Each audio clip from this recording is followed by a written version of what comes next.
don't flip, I like to coast.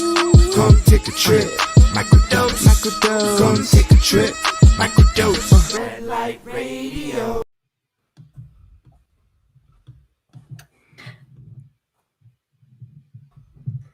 Hey, Hello. Wisdom. Hello. Welcome to the Red Light Radio podcast, episode 2. All of this podcast is to build a community around psychedelics and to help educate and reduce the stigma around these powerful substances. I'm your host, Wisdom, and today we're going to be talking about psychedelic support structures with our wonderful guest, Chief Innovation and Technology Officer, Sarah Hashkes, and certified therapist and microdosing expert, Jeff Hamburg. So, hello, welcome. Thank you, Wisdom. Glad to be here. Thanks for joining us, Jeff. Would you be able to share some history about psilocybin and kind of how all of this came to be? Yeah, I could share a little bit. There's not a lot of anecdotal evidence about that we've probably been using mushrooms containing psilocybin for about at least 5,000 years. And you still see artifacts of that. There's like a church in Ireland, a Catholic church, where mushrooms are all over the place. So obviously, mushrooms are something that's been very important to us. You see in cave paintings thousands of years ago, also mushrooms. So it seems pretty obvious that it's part of our tradition of using psychedelics and mushrooms. About microdosing. That's also something that we've probably been doing for quite a while, because there's stories about the indigenous in South America, for instance, would use certain psychedelics in order to go hunting. And as some of you may know, if you take a large dose of psychedelics, you are not going to be able to go out in 35-degree heat and go hunting. So obviously they've just used a little bit to increase their sensitivity. So it's a pretty long story about our using psychedelics. Wow, I didn't know all of that, and it's crazy that it goes back so many years. 5,000, you said? It's pretty wild. At least, yeah. At least that we know of, right? Right. Yeah, exactly. So, Jeff, I'm curious to know, how did you get involved with Red Light Holland, and maybe you can kind of walk us through your background and how you ended up in this role. Okay. When I was studying to be a hypnotherapist, I came across Stanislav Grof, actually in a totally different context. And Stanislav Grof, for those of you who are not familiar with him, is a Czech psychiatrist. And in the 50s and 60s, he was one of the first people to do LSD therapeutic research. And he accompanied maybe a couple of thousand people in psychedelic therapy. And he sort of tried to make a map about what the human psyche does. And he was really interested also noticing how being born, the actual act of being born, has many things that are really common to what we call the hero's journey of struggling and then escaping and reaching ecstasy, and in other words, being born. So I was curious about who Stanislav Grof was. So I started reading books about LSD therapy and psychedelic therapy, and it was just obvious that was the place I needed to be. And so I started to educate myself and taking courses. Actually, I took a couple of holotropic breathwork classes with Grof himself, and started to become a facilitator, and worked with an organization also in the Netherlands to do facilitating, and started also microdosing and learning about that. So that's about my background. And Sarah is actually is the one that brought me into Red Light Holland. I know Jeff from a personal experience. Could I share the first time I met you in New York? Yeah, sure. So I met Jeff in New York with a bunch. I'm very close with Jeff's daughter, and I met them in New York. And it was honestly the first time that I hung out with people that are sorry. Decided to ring. It happens. Yeah. And it was the first time I hung out with like people that are, my dad's generation, and they were actually happy and alive. And I was like, wow, this is amazing. This is like something new. And I think this was like your ayahuasca friends Yeah. group. Yeah. And that was my introduction to Jeff, and I knew about Jeff's work, and when when I joined Red Light Holland, I really wanted to, build support structures. I wanted to do something that's different than I'm going to say what drug companies do, where they just give you the substance and a little booklet and okay, good luck. You're on yourself. You're on your own here. I really wanted to provide people with the services, with the community, somebody they could ask questions, with technology that would help them create these feedback loops to understand what these substances are doing. And all of Jeff's work that is really focused on mindfulness and on creating these support structures, it just seemed like this is somebody we should really be working with. So that's how that happened. That's a great little story, and it's so crazy because now I feel like the world is so small and we're all so connected in so many different ways, and I'm happy to be part of this team, and hopefully one of these days I can come visit you in the Netherlands there, Jeff. You're always welcome, Lauren. Yeah. And try out some magic truffles.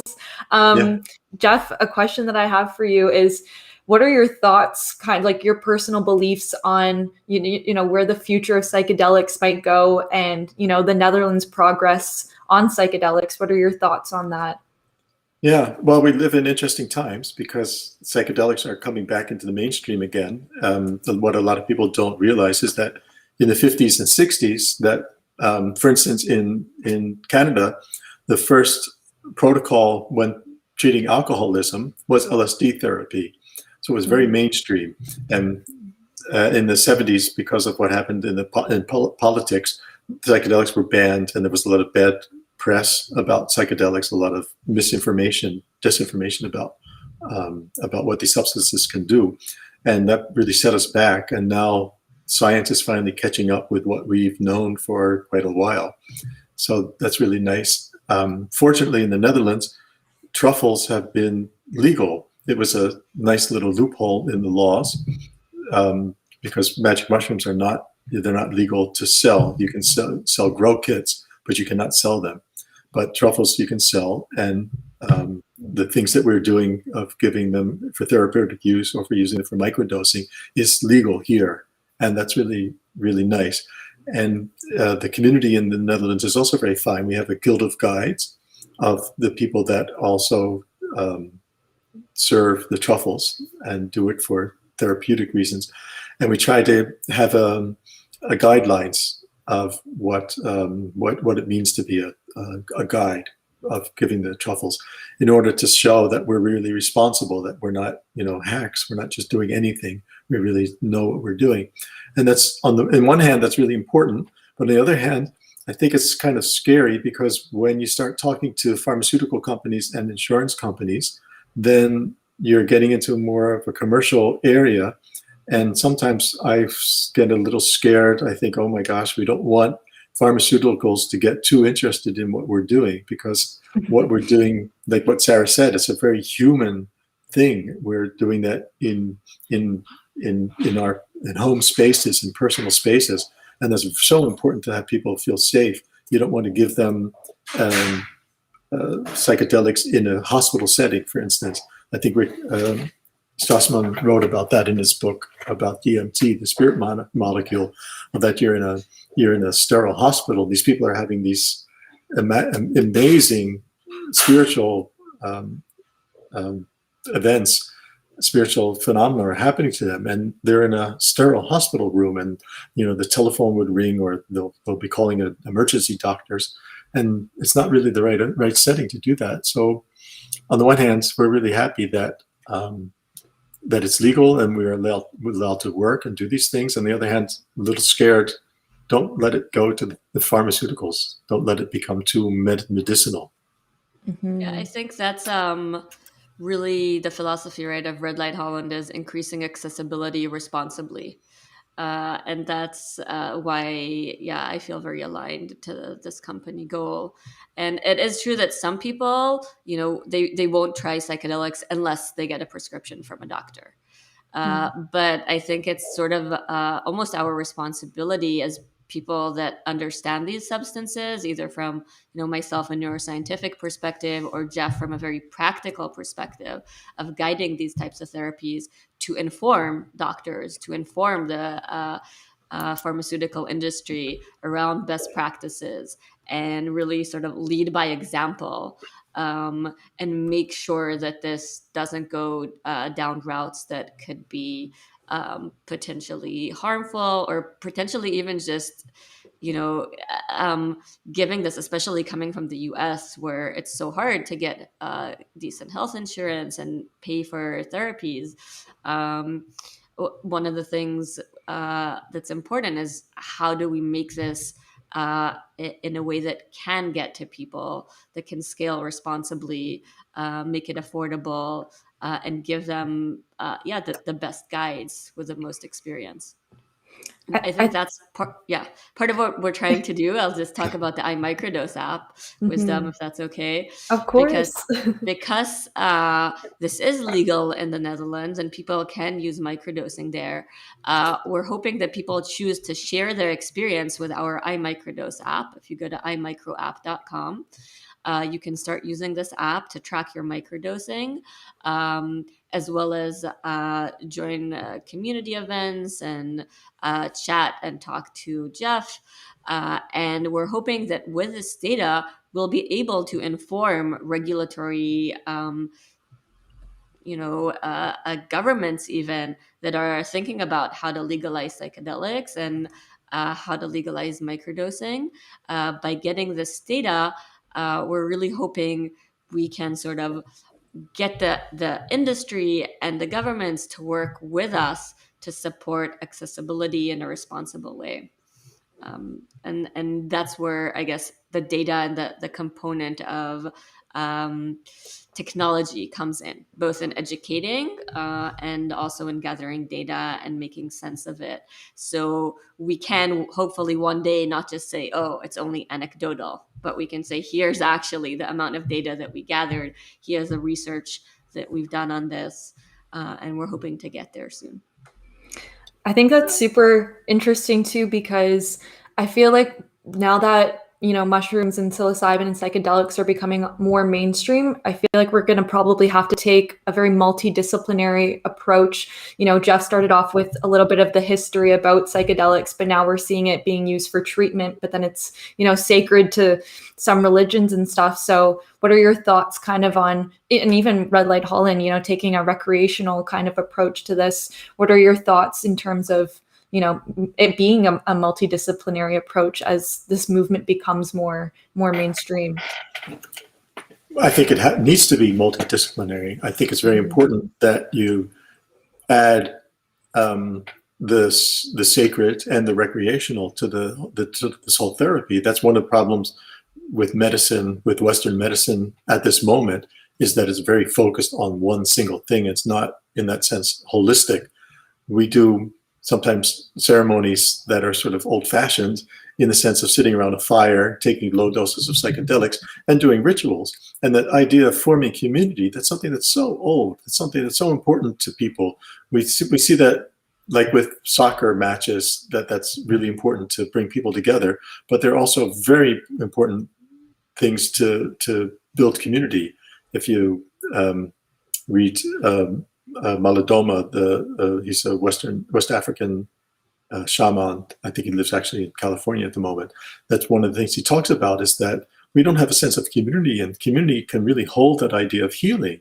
And that's also why we need want to build a community actually with people with microdosing, why the microdosing app is so important, so that people can share their experiences. I mean, and that's, we see that group therapy is really important. You don't have to call it group therapy. Just having a sense of community is really important.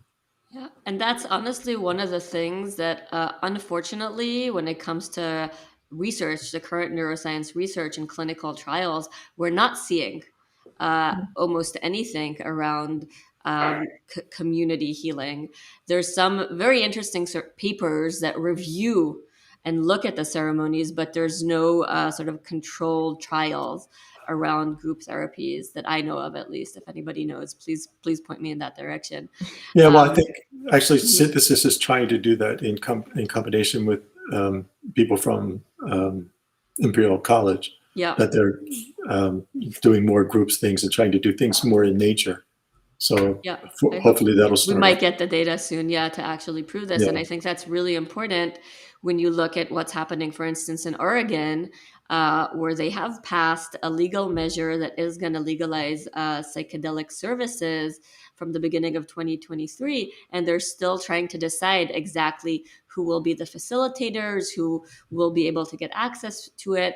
And it's something that I think is really important to say quite loudly. We want group accessibility. We want to be able to do this in therapeutic and healing settings with people that are close to us, sometimes with people that we might have conflict with. This is the power of psychedelics are debiasing us, right? From a neuroscientist perspective, we're taking these biases that were formed when we were very young under specific conditions that weren't always optimal conditions for us. And we're able to destabilize these biases and take in whatever environment we're in at that moment, let that environment reshape us, reshape our beliefs, reshape our connection to ourselves and to others. And that's why I think it's really important to not just focus on self-healing, but also group healing. And one of the coolest papers that I encountered was about Israelis. I'm an ex-Israeli, and there was a research paper around ayahuasca ceremonies of mixed groups of Israelis and Palestinians. Yeah, I was actually in tears reading some of that. Just reading how people that their whole lives have had a negative bias towards the other language, which, I definitely identify with. Unfortunately, when I still hear Arabic language, the part of my brain, the lizard part of my brain that grew up under the conflict feels afraid. And being able to address that and feel that currently I'm in a much different situation and this language isn't the thing I need to be afraid of. Just reading people go through that in ceremonies was really, really touching to me. I also liked, I don't know, there was also an article about MDMA and how that is getting more common, and that's all becoming illegal. And it was really funny because Charlie Winokur mentioned that someday he hopes that will be more common than alcohol. And he pictures, these neighborhood barbecues, instead of people drinking alcohol, of having MDMA. It's really be an amazing way of forming community. Yeah, I think there's a lot of research we need to do around a lot of these substances, and they each of them, the way I think of a substance that we put into our body, it's a whole relationship, and it's a whole relationship with caffeine that we have, with sugar, with our technology, right? With the way we interface with Facebook, we're creating these behavior patterns inside ourselves that have their own agency. They have their own sustainability. And what I really, really appreciate about Jeff's approach is the mindfulness. And maybe you can talk a bit about the mindfulness workshops that you're giving and how that's plays into this whole scope. Okay.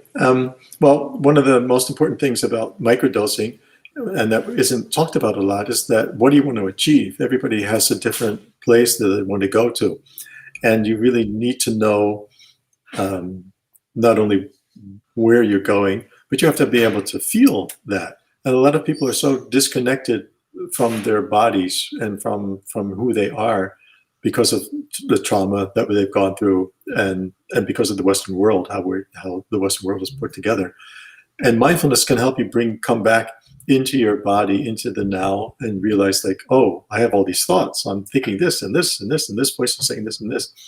And it's important so that when you start microdosing, so that you really understand and know where you're going and what those steps that you're taking, what they are.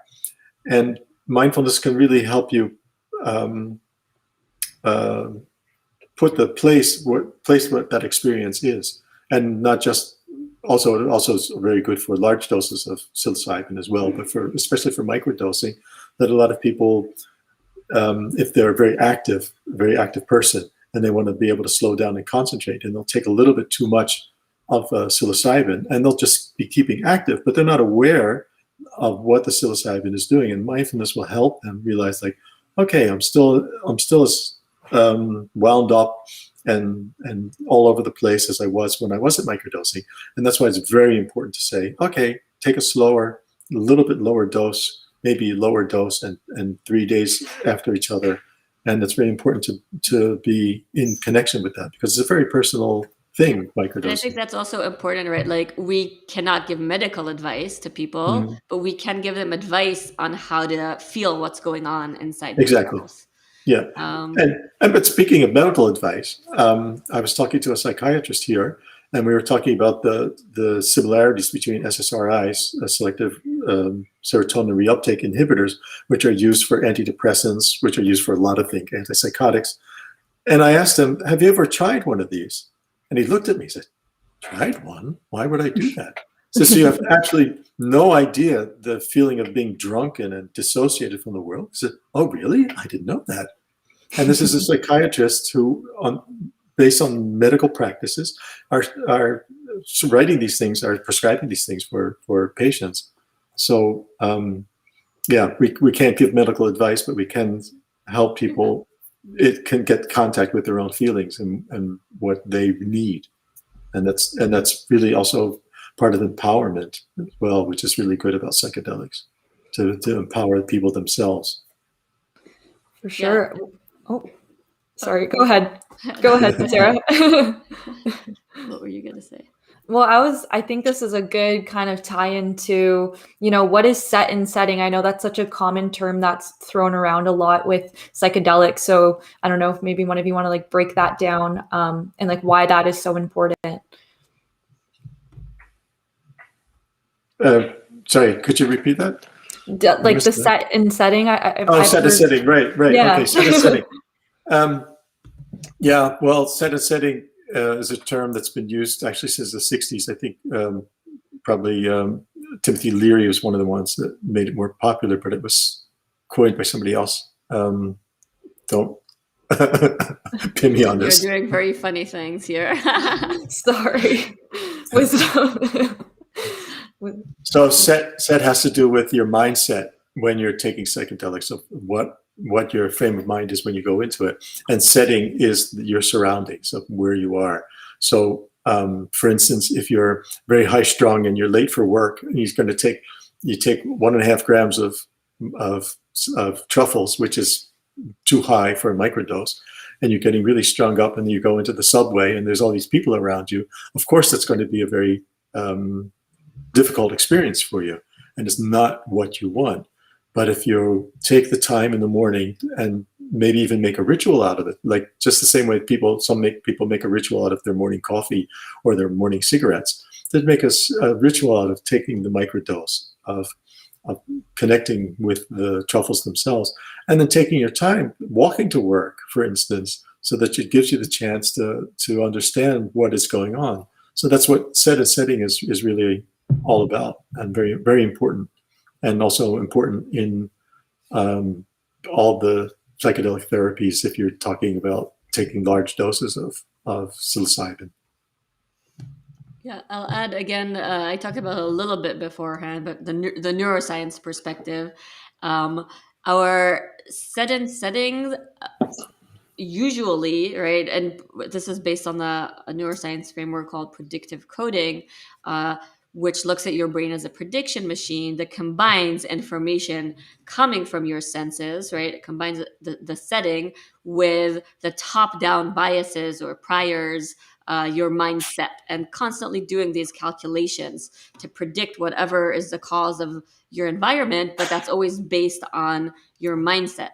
So, for instance, if you're in a very negative mindset because you grew up in scarcity, you didn't have enough money growing up or enough care, enough love, then constantly the information that you're seeing from the environment will have that lens on it. And it doesn't really, unfortunately, like, we can't talk our way through this. It's very deeply embedded in us. And that is the power here of psychedelics, that it lets us change the balance between set and setting. So the mindset that we had prior to taking psychedelics can then change, and we can get this flow of information coming from our environment, coming from the setting that we're in. And that's why it's so important to be in a healthy setting. When people, they ask me about going to group therapies or shamans, I always tell them, imagine your brain is going to be like a brain of a baby. Who do you want to babysit you? Right? Don't go to a ritual or something if it's somebody that you wouldn't want to babysit you, actually, because you are reverting your brain to that baby-like state, and you want somebody that can provide you this care, this gentleness, this attunement. And I think that's, again, this balance between set and setting is really important, and especially being in a setting that is beneficial to you. It won't help if you're only taking psychedelics or microdosing and you don't actually use that to change your environment. If you don't use that to change your behavior patterns, like Jeff was talking, then you're still going to be in this environment that isn't necessarily healthy for you. Yeah. So these substances can help give us a window or a door and shortcuts into understanding what is healthy for us. But eventually it's us that we need to make these behavior changes. Yeah, absolutely. That's something that always needs to be emphasized, that you have to do the work. It's not a magic pill. It's something you have to do the work. You have to understand the process and do those things. And really nice metaphor, Sarah. I like that. I'm going to take that. Yeah, I'm going to use that if you don't mind. You're welcome. Do it. Yeah, it's we even have in the Wisdom VR, we show people a baby and tell them, to think about this. And that's, I think, part of what I love about this company is that we're really putting out a lot of great educational material to people. And as this hopefully does become more accessible in other countries, people can have a better understanding of the substance, of how to make the most out of it and how to utilize it. Yeah, and I think that's really important, because in our way of looking at things, the individual is the one that has the power. It's not, I don't want to be the person that tells anybody this is how you should do it. I want to be the person that says, helps them understand what they're doing. Yeah, exactly. Like, this is the data. This is the best scientific models that we know of. This is the practices that we see work or not. But at the end of the day, you're the agent, and you're the one doing your own healing. Exactly. And there's a I'm gonna say, like, a gentle balance between, like, abandoning people and just, which is a lot what we see in the pharmaceutical industry right now. We're in the psychiatrist. I'm going to be quite critical. I know these pills do help some people, and it's important, if you are, on medication and it's helping you, stick with it. We're not saying, like, don't use this, but for a lot of people, it isn't really helping, and their psychiatrists don't really have a deep understanding about what's happening or an empathetic connection.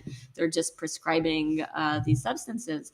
And I think, and I really, really hope that this whole psychedelic industry will just be different. That's the thing we're pushing forward. Exactly. Jeff, I wanted to ask you, I know Sarah covered this a little bit, but, with all the mindfulness that you're kind of working on, what other types of, things are provided in these different programs that you run and do with Red Light Holland? Well, I guess mindfulness is the most important, but a lot of things like breath work is also important. Breath work in all forms, because sometimes just watching your breath for a minute or two can be so relaxing. I read an article about the minimum amount of meditation that needs to be done, and somebody said 3 breaths. So you're talking about 15 seconds of your life per day. And so it's really important to have people understand that. But what's also important is that maybe mindfulness is not for everybody, and that's fine. Yeah, yoga, right, exactly. Some people like sports. One of the Yeah, thank you. Some people it's running. Some people like to run for an hour, and that will be their mindfulness. All kinds of sports, all kinds of yoga, all kinds of other Eastern things, Tai Chi. I remember helping somebody after having a large psilocybin journey, and he was talking about what his feelings were, and he was making these beautiful gestures, and we were talking about how can you anchor that into your life of this, and I realized it's Tai Chi. He's making Tai Chi movements. So Tai Chi would be exactly what would be needed. And that's what's also like what we're saying. The things that we try to offer are the things that connect to the person themselves, so that they're the agents. They're doing what they need. Actually, one of the things that we want to offer live, which we haven't been able to do because of the COVID restrictions, is to do a workshop. We have somebody that Reynilda, who will be helping us do artwork, so that you can have a group of like 8 people and take low doses of psilocybin and create art, and she will help you, guide you in making art. So there's many different aspects, many ways to look at that. There is no one route. There is no one path. Yeah, and the path that fascinates me, right, as a embodied technologist, which is how I like to describe what I'm trying to build, is utilizing technology to give us these feedback loops into what's going on into our body. And that's why Wisdom, we're turning you into a 3D meditation aid. And you're going to be able to provide us with feedback of our heart rate while we meditate. You're going to allow us to combine someone else's heartbeat together with ours to see us glow together and get this deeper connection that we can get using technology. And I think there's so many interesting possibilities. We're getting a question about like are there any more plans for VR applications? And I think one of the things to be really aware of, that combining VR while taking psychedelics is actually not something that I recommend right now. I think psychedelics are a very strong intervention for the brain, and VR is a very strong intervention for the brain. And combining these two without some serious research, I'm actually worried about. It's not something that I would recommend, especially if people are novices or looking for specific healing. That's a thing that I think you can utilize VR before and after psychedelics.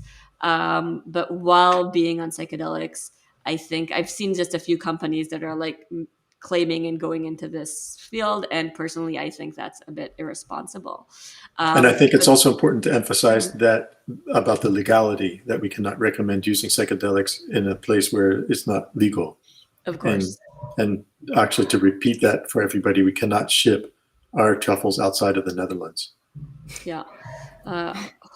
Hopefully one day, but currently, of course, we're absolutely within the legal framework. As for other plans for VR applications, personally, I would really, really love to do more harm reduction and education for other substances as well that we're seeing on the markets already becoming legalized or being used recreationally. I think the power of VR is really in education in a fun, interactive way. So that's a thing that I'm really interested in. And we don't have specific plans about making Wisdom, the VR experience, much more different. We're very much trying to get on the Oculus store. Hopefully that will happen very soon, so people can have access to it not only on Steam, but also on Oculus, which will give it a lot more accessibility. and we'll see how that goes. Sarah, I know you were just saying potentially future plans for the VR applications, but maybe you can walk us through the current applications and what the current experience is with what's already been developed and what Red Light Holland's doing. So Wisdom VR is an educational experience that explains what psilocybin does to the brain. It allows people to actually hold the molecule, see exactly how it fits into the receptor. We did what I consider really a breakthrough in science education, because as a neuroscientist, I didn't have access to that knowledge and that ability to model the 3D receptor and really look how this whole thing fits together, along with harm reduction tips. And a very fun embodied experience where you get to dance. We create a synesthesia-like experience by combining audio with visuals, and that can also help inform people. Like, if this VR experience is too much for you, then maybe psychedelics might also be too much. We try to mimic some of the experiences, and prep people. So it's more of a preparation session than anything. We want people coming into smart shops in the Netherlands, wanting to buy truffles, to know what they're getting into, and sort of have the best experience that they can. Nice. A question that I have for both of you, if you can share, do you have any like cool stories or favorite stories, maybe Jeff, with some of the participants that you maybe worked with? How have those interactions been for you, and what have you gained through this entire experience helping people heal? Good question. I don't have any battlefield stories in that sense, but what I've had a couple of times of people come into my practice who have had, let's say, difficult LSD journeys, or what happens a lot is that they're with somebody that they shouldn't have chosen for a babysitter, with an ayahuasca ceremony, and they're really having trouble integrating what that experience is. And it's really nice with hypnotherapy to be able to go back into that experience and to really unwrap it, and to understand that bad experience isn't necessarily, a difficult experience isn't necessarily bad. There's always something that you can learn about these experiences, and it's really nice to be able to unfold that. What I noticed in my own practice, especially with large doses of truffles, we're talking about 15 grams. I don't give them huge hero journeys doses, is to see the transformation that people make themselves, that they're able to confront their own demons, let's say, to be able to understand, hey, I've been having this resistance towards looking deeper into some of the things that's been going on, and suddenly they'll go into a transformation and be able to look at that and to see the amazing transformation of what goes on when people have these experiences. So I think that's that's probably the most important thing for me. That's also one of the nice things of being able to facilitate these journeys, is to see these wonderful faces that have connected with something deeper in themselves for the first time. Or maybe for the first time. Probably not the first time, but for the first time in their memory at that moment.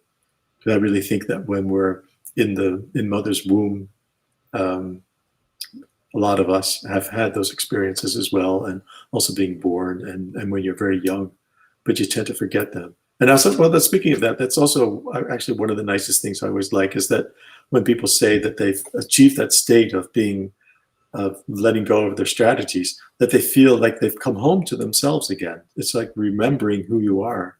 And so I think that's always a beautiful, beautiful way of looking at things.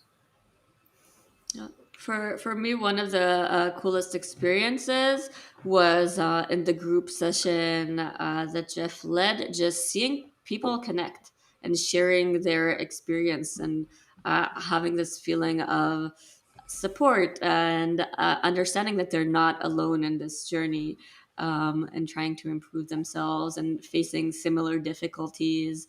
I think that for me was like, oh wow, we're doing something that is really going to make an impact in a lot of people's lives. And connecting to that, what you just said is that one of the major causes of depression, it seems to be isolation and having not that connection with yourself as well. And that's the really nice thing about psychedelics, that helps you, can help you connect to yourself and get out of that isolation and reduce depression. And that's been scientifically shown. You can see from like neuroscience perspective here, right? We see on at least large doses of psychedelics what's called a default mode network, which is sort of the self-referential network of what your brain just goes in. Most people who aren't trained, at least in mindfulness and meditation, you give them a few minutes and they immediately go into this task network. Oh, what do I need to do? What did I do? This voice in our head that's narrating. And we see on psychedelics that this network actually is reduced. The whole system becomes much more fluid, and information starts passing between different parts of our brain in a new way. And that's for me, science is magic. Sometimes people tell me I destroy the magic with science. But for me, understanding the science, that just deepens the magic more. And to understand the capability that our brain has with its 86 billion neurons, we're more than a galaxy inside of our brain of communication and networking and complexity. And being able to use a substance that, as Jeff was saying, has been around with humanity from the beginning of civilization almost, and in order to reshape our relationship with ourselves and with our environment, it's a really hopeful position and a very hopeful tool that I think and want humans to use responsibly. I have a question for you, Sarah. Speaking of science, you're talking about the connections to the brain. Have there ever been any fMRIs made of the intestines and the belly on psychedelics? Because serotonin is one of the most important. It's more serotonin is produced in the stomach than in your brain. Unfortunately, we know very little about how psychedelics affect our gut. And there's been, to my knowledge, no research on that. And that's definitely very important. The research on gut bacteria are that they're powerful and they change, right? They really affect our behavior. And there's like a different time scale a bit. There's this time scale of communication between our gut and our brain that takes longer than just within our brain. And I really hope that as these substances do become more accessible and research becomes more accessible. I left academia because it was too hard to get approval for researching these substances. That we start seeing more research on how this is affecting our stomach, our gut bacteria. This is, and totally theoretically, like I don't have any clue, but there's some type of intuition in me that is saying maybe this is a part of microdosing. Because if you're taking low substances over an amount of time, is that perhaps changing our gut biome in a way that is then conducive to our general health? And I don't know, totally don't take this as a yes, but I am very, very curious to research that. Yeah, intuitively it feels right. Yeah, but it might, it might, yeah. But that's the most we can say. That's something we'd love to look into. Yeah.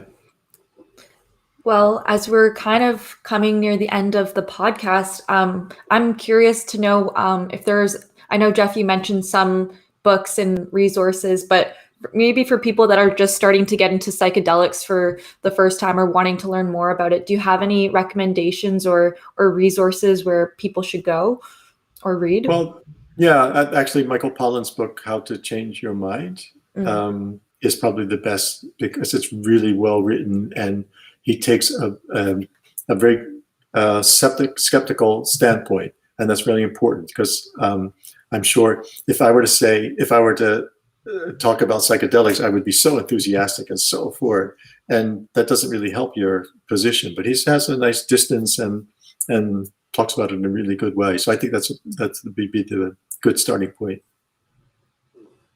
And Sarah, I don't know if you had any resources as well. I know you're. I have a lot of. There's lectures that I put out there if people want to know more about the neuroscience. If you Google my brain, and look for the word predictive coding, there's some lectures that I gave that I'd recommend. There's a lot of resources of just anecdotal people talking about their experiences on the internet and websites that I think can be helpful if somebody's considering whether or not they want to try this. And definitely, I was very, very lucky when I was introduced to these substances to have experienced friends and a support structure around me that let me understand both the research and have a community around me. I'm going to plug in a peer support line that exists for now only in the US. It's called Fireside. That people can actually use if they need to do anything from integration therapy to just talk about a past experience, or if they're having a difficult trip, or if a friend of theirs is having a difficult trip and they don't know what to do. There's a support line that's called Fireside. You can look up their number and call or text them. And I think that's a very amazing community approach to allow people to do this in a more safe way. For sure. And hopefully this podcast with Red Light Radio, this can be another resource for people. And, speaking with experts like yourselves, I'm already learning so much and I'm super grateful for this opportunity. So hopefully we can, keep passing along this information and keep educating people and reducing the stigma.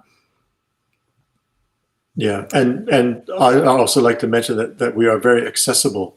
And it's very easy if you just even want a 15-minute consult with me on the iMicrodose website, it's very easy to do that. And we're always open for that. Yeah. All right. Well, it's been so great having both of you join us here today as guests. I want to thank everyone who came and listened to the Red Light Radio podcast. I'm your host, Wisdom, and I want you all to stay magical and safe until our next trip to another place. Okay. Bye, everyone. Goodbye. Thank you.